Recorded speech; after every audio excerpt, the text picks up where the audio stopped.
beginning of the 21st century, maybe it is something very natural and very boring to vote. To go and to vote, to give our voice to one or another political party. We're supposed to defend some political values, how to build our societies, how to organize our public affairs and our life together.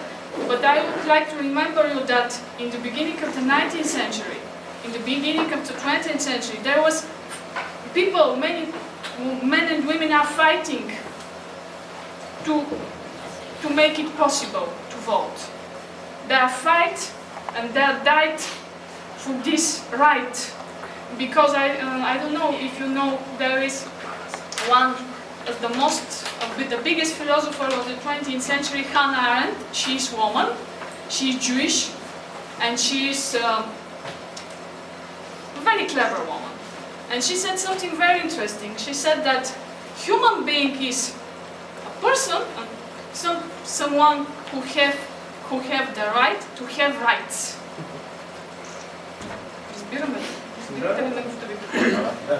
Okay.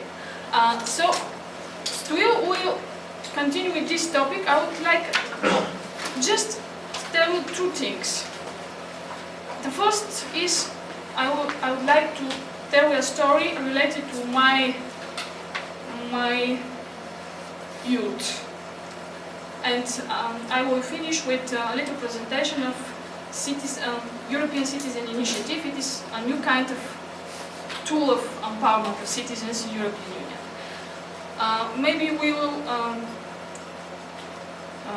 in the end of my presentation, we will know why I decided to tell you this story.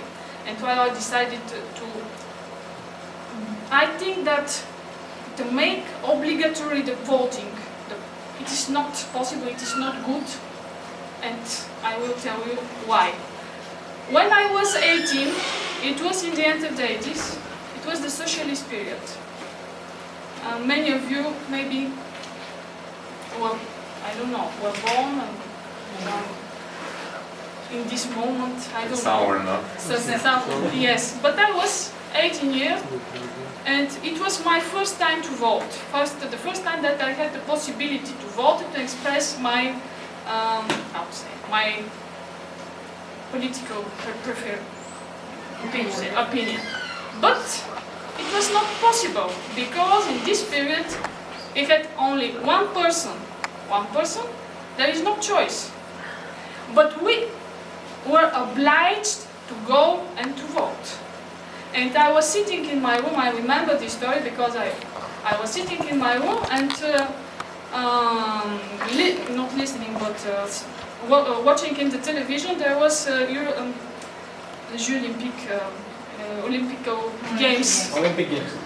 Games. And I adore some winter sports, and I was watching them, and my father appears in the door, and he told me, Radosveta, you have to go. Where I have to go? You have to go to vote. And why I have to vote? Because it is supposed to do it. You are supposed to go and to vote. And I asked him why I have to go to vote, because it is already it decided. There is only one person, was the candidate for the post of mayor of our village. I'm born in a little village nearby the capital. And they told me, my father told me, they are waiting for you. They're all the committee, the mayor was always elected. They're waiting for you, only you did not vote. Only you. You are the only person, and the village is waiting for you to vote. I tell you about it because I think that it was the moment that I understand what is the choice, how important it is to have the right to make choices, because it is not a freedom, it is not really freedom. The freedom, it is something that supposes rights, obligations, and freedom. The right is, in the socialist period, we had also no obligations. We had not rights. Nowadays, young people, they have many rights, but few responsibilities. And the liberty, the freedom is a combination between right and responsibility. And I'll finish with this really very important initiative of the European Union to launch the so-called European Citizen Initiative. I don't know if you know something about it. Did you heard about it? It is a brand new initiative.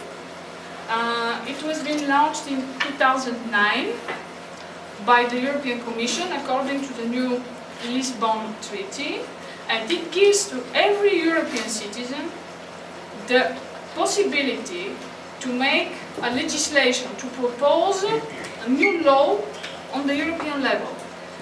You have three conditions: to make a committee, initiative committee, for at least seven states members of the European Union, and this committee must take 1 billion signatures, make a petition and take 1 billion signatures for. There is another condition that these signatures they have been. 1 million. 1 billion, yes. 1 million. 1 million, yes. Billion. Billion. Oh, excuse me. 1 million. And after that, we had the possibility to make the proposition about whatever you want, but there is some clauses that there is some restrictions, however, that's related with the European treaties. I remember one of the most maybe successful initiatives was one initiative launched in last year. It was about the so-called ecocide. I don't know if you know something about it. It's the ecocide. The idea is that when we have some kind of very big pollution, for example, of Danube River, a very big ecological catastrophe, ecological problem, it gives the possibility to make a law, and according to this law, this pollution or this catastrophe could be incriminated as crime against humanity, as some kind of ecocide. Ecocide is like a genocide. This crime against, not only against vegetation, against plants, against ecosystems, but against that's something very political, but it is crime against every citizens of the European Union, every nation state and every national citizen and every citizen of the European Union. It is a really very powerful instrument for citizen empowerment, I think, but maybe few of you know something about it, because there are so many restrictions related with this is a process, very long, a very difficult process, and you have to have some competencies, civic competencies, because without some kind of civic culture, it is impossible to realize that. But you have, it gives you the possibility to make the so-called bottom-up democracy, grassroots democracy. The real democracy, it is not a direct democracy, but the combination between the representative, the delegative democracy, that is in fact the European elections, and the grassroots bottom-up democracy is maybe the best combination of these both instruments. And I would like to ask you to think about it during our seminar, during the end of our seminar. Three questions. The first question is, it's my questions. Do you think that this citizen initiative is really a very important instrument for citizen empowerment? What's the weak points and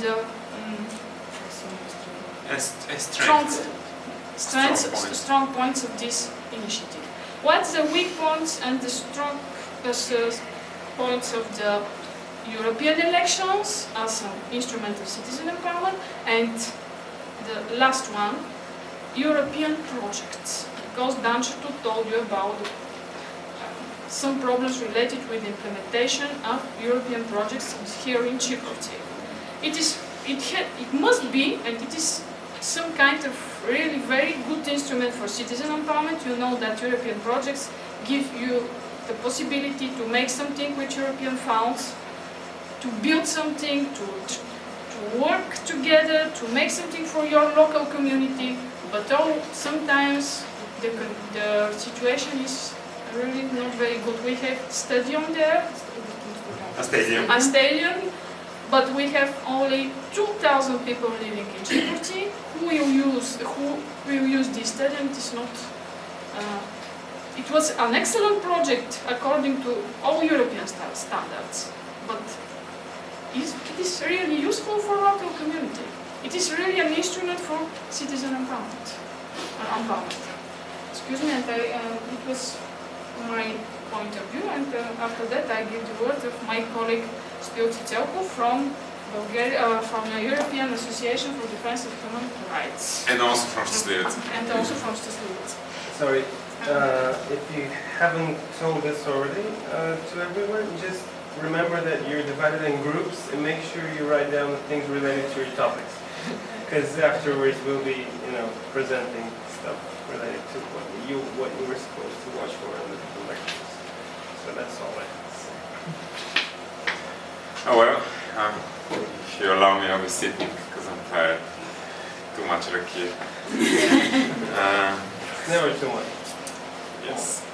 But we still have a few more days to go, so And more than trying to preserve myself. Well, we're here to speak today. I'm here to present you the topic of the European elections, of the elections for the European Parliament. I'm sure most of you know, so I'm not gonna waste too much of your time speaking on things that you know, or if you don't, please come after that and ask me what the hell are these European elections about.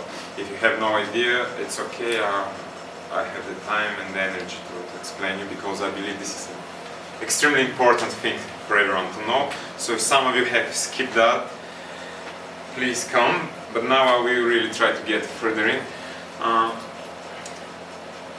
First, just for a little introduction, I will tell you just general about the elections. The elections in general. The reason we have elections is because we still haven't found, as a civilization, if you like, a better way to empower someone and to have like a champion of the people. That was the idea of democracy. The idea was what Radosveta just said. It's about the bottom up, the grassroots democracy. It's when people gather together and they elect their champion, a person who they believe would fight for their interest, and they send him to do that full time as a job. That's the idea of politicians. And in the old days, a politician was never just a politician. He was a musician, he was a painter, he was, if you like, a laborer. But he would be a champion of his union. That's how unions were created in the UK during the Industrial Revolution. That's how most politics were done after the monarchical period. That's what we believe democracy is. But democracy is not perfect. And democracy is when two wolves and one sheep vote what do we have for dinner. And this is democracy, and it's fair in the democratic world. So I think you all gather that we're gonna have lamb for dinner. And this is fair. And there are no perfect way to make elections, as we are all very different, and we all have. I'm an anthropologist by education, and I also work as a legal analyst for the European Commission on the topic of elections specifically. I get sent all over the world to look if the elections there are made in a good way, if all democratic principles fall, and there is a very simple way to check if this really happened. So this is what I'm gonna speak about. It's something I really understand. It's something I think it's interesting, and I think as citizens you should know how do we really measure good elections, what makes good elections, and yes, and what are the criteria that we follow in order to say yes, the person elected here is really what should have been done. Because as I said, if we have two wolves and one sheep, and they decide, three of them vote what do we have for dinner, this is fair to us. So again, I underline, it's not perfect, at least not for the sheep. But it's, it's what democracy is all about. And as I said, there are no perfect elections. Electoral systems are very different in the world. I'm not going to waste your time again on that. I know my lessons, and if some of you is interested, come to me and I'll tell you about the mixed system, the majority system, the English system, where if you have like one party has 33%, 32%, another has 32.5%, and another has 33%, the one with 33 wins. So you have the case of a very large part of the society not being presented, and only one candidate goes in. That happens in Britain, but they have a very stable government, very stable society, so this does not cause problems there. In other countries this would be impossible, because the two that are out of the office with the 60%, they would make alliance and kick out, have rebellion or coup d'etat, or so it depends on the society, depends on the development, on traditions. If you like, religion plays very strong role in different societies. There are different electoral systems, but we somehow in the European Commission managed to measure them all in the same margin, which is very important. Even though they're very different, they're done in different countries. In Africa, they vote with a colorful little balls. I think it was in it was not in Bissau. Could be in Mali, it doesn't matter. In some countries, people are from so different backgrounds, language backgrounds and culture, it would have so long to translate all the ballot papers, the name of the parties to all the different local languages that they just decide, you vote for the Greens, you vote with the green ball, then we counted the green balls. In the end of the day, we found out who won. Quite simple. There are more complicated ways, way more complicated ways. I'm now part of the commission working on the new electoral code in the Bulgarian parliament. And one of the suggestions was about the ballot with all the names of all the candidates that you can select from. It was like 3.5 meters printed, the paper, individual. 3.5 meters. I did my university. I consider myself a smart person. I couldn't get myself around this ballot paper. And I imagine my grandmother looking like, oh my god, you know, she would just probably put cross somewhere and go back to watch Turkish soap operas or whatever she watches, you know. So there are different types of elections, very simple and very complicated. But here I wrote very briefly for you, there are 12 criteria that I'm trained, and I train other people how to check elections. Yeah, you can write them down if you're interested. They're quite interesting. I'm sharing something from the kitchen that is actually available online if you're interested, but I will really give you the short. So the first is political context. This is what I look when I'm sent in a new country. I have been sent to Nicaragua, to East Timor. I observe elections in Denmark. I've done that in post-war, post-conflict countries, in the ex-Yugoslavia. Yeah, if you have time. And I have a story about the Chiprovtsi stadium from Brussels. The Chiprovtsi stadium is already famous in Brussels. I was at the Brussels airport and I overheard people speaking about the Chiprovtsi stadium, how projects are not really working. It's famous. In Belgium, people discuss that. They know about a very small town with a huge stadium that they don't need. And they know that there is no violation of the norms. So they realize, okay, maybe the norms does not fit for all. But I'll get back on the elections. So, the political context, and just very briefly, because we don't have much time, the political context, well, it speaks about how well developed the political system in a country is. Is it Marxist-Leninist, as is the case in Nepal, for example? Is it a very well developed democracy like the case in France? Is it a very old democracy but not well developed, as is the case in Greece? Yes. So old that they lost the point. They lost the point. It's a joke. I actually respect the Greek democracy a lot, because people there get on the streets and fight for their rights, and this is what democracy is all about. Because the reason I mentioned I'm in the Bulgarian parliament working on the new electoral code is not because I'm super smart or I'm very good looking. It's because there are thousands of people shouting on the street, we want change. Thousands of people were shouting, and I went there as their representative. I got elected as one of the people shouting, and I actually have my certificates and all the things that I actually graduated that I'm actually specialist in the field of elections, and this is how I got in. I was specialist in the field of elections before that, but no one invited me. I needed people to go and say, we want change for me, for myself to be invited inside. I was a specialist before that too. I was sending all my analysis to all our famous politicians. I don't want to mention their name, I don't want to...